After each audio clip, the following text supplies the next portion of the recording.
જોહાર મિત્રો, આજે તમને વાત કરવા જઈ રહ્યો છું કે એરપોર્ટનો જે પ્લાનિંગ છે તો આદિવાસી વિસ્તારમાં જે ચોમાસાનું પાણી સંગ્રહ થાય તળાવોની અંદર અને તળાવમાંથી પાણી લઈ અને શિયાળાનો પાક કરી શકીએ. એ પાક આ રીતનો થાય. તમને દ્રશ્ય બતાવું.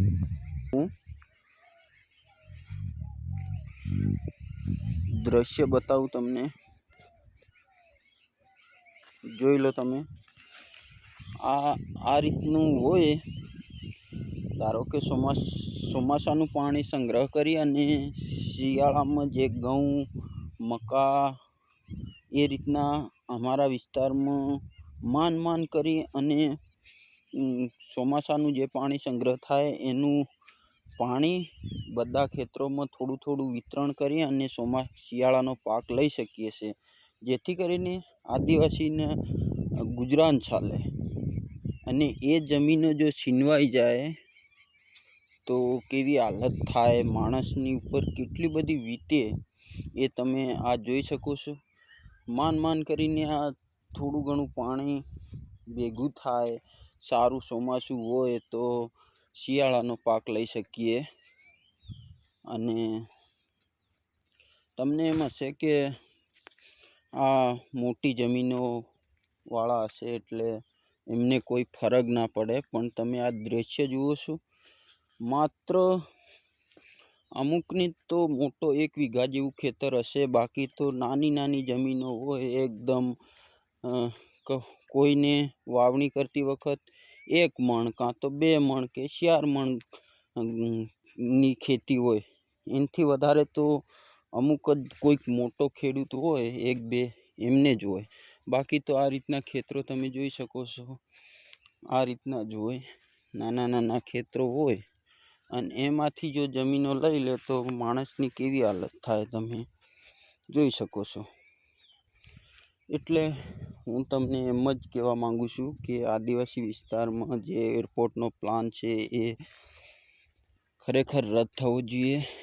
અને આપણા માણસો કંઈ આવા ખેતરોના માલિક, આટલા નાના ખેતરોના માલિક એ કંઈ વિમાન એરોપ્લેનમાં કોઈ બેસવાના છે કે તમે કેમ એ વિચારો અને જાણો, જેથી કરીને તમને ખબર પડે કે કઈ મોટા ખેતરો. આ ખેતર જુઓ, આમાં હજી પાણી પણ મળ્યું નથી.